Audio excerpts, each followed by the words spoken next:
صدیوں پرانی بات ہے کہ ملک یمن میں ایک بادشاہ حکومت کرتا تھا۔ وہ بہت انصاف پسند اور رحم دل تھا۔ ملک میں ہر طرف امن و امان تھا۔ ایک دن اسے بیٹھے بٹھائے خیال آیا کہ رعایا کی خبر لینی چاہیے۔ بس اس نے اعلان کروایا کہ بادشاہ کو کوئی ایسی کہانی سنائے جو اس نے کبھی نہ سنی ہو۔ جو ایسی کہانی سنائے گا اسے سونے کا ہاتھی انعام میں دیا جائے گا۔ ملک میں اعلان ہوتے ہی لوگ جوک در جوک بادشاہ کو کہانی سنانے کی غرض سے آنے لگے۔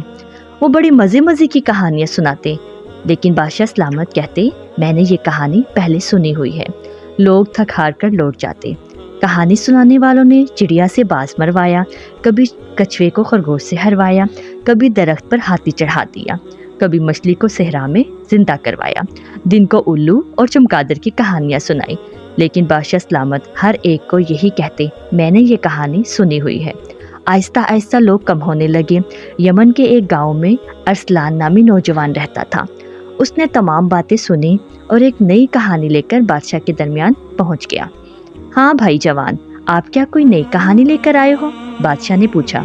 حضور، کہانی نہیں، ایک حقیقت لے کر حاضر ہوا ہوں، ارسلان نے عاجزی سے کہا۔ بادشاہ سلامت، آپ سے پہلے آپ کے والد محترم بادشاہ تھے۔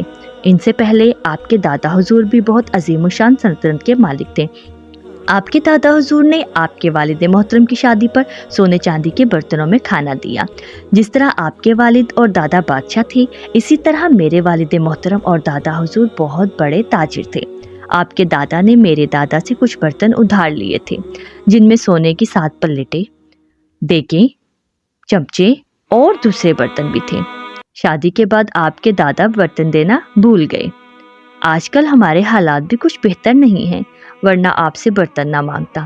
شاید آپ کے والد محترم یا دادا حضور نے آپ کو یہ بتایا ہو۔ میں نے یہ بات کبھی نہیں سنی، بادشاہ نے فوراً جواب دیا۔ اچھی بات ہے بادشاہ سلامت، آپ پھر سونے کا ہاتھی مجھے دے دیں۔ بادشاہ ارسلان کی عقل مندی پر بہت خوش ہوا۔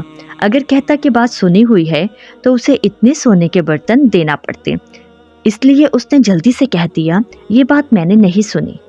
دیکھا آپ نے، ارسلان نے بادشاہ سلامت سے کتنی عقل مندی سے سونے کا ہاتھی حاصل کر لیا۔